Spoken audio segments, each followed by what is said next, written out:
大家好，这里是吃好活好的美食台，我是今天的嘉宾东东。都说冬天的萝卜赛人参，今天我就用萝卜做一道快手蒸菜。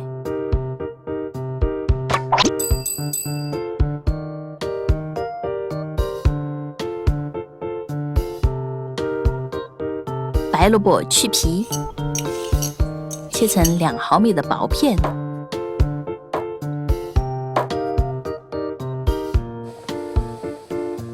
开水汆烫1分钟，使萝卜软化。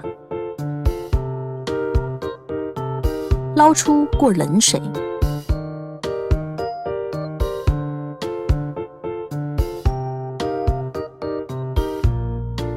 猪肉糜中加盐、白胡椒粉、水淀粉拌匀。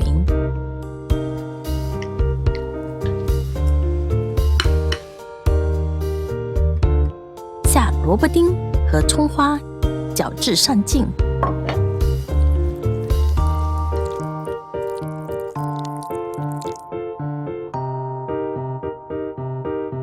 取适量肉馅在萝卜片上，对折成半圆，码放整齐。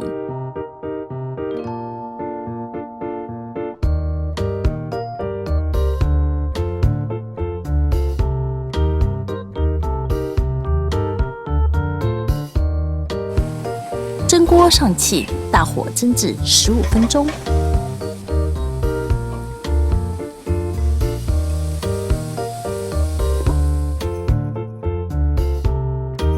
蒸萝卜出的汤汁倒入锅中，下泡好的枸杞、葱花和少量盐。烧开后加水淀粉勾个玻璃芡，淋在菜上。这道口味颜值兼备的萝卜酿肉就做好了，有荤有素有营养，现在来一定要试试哦。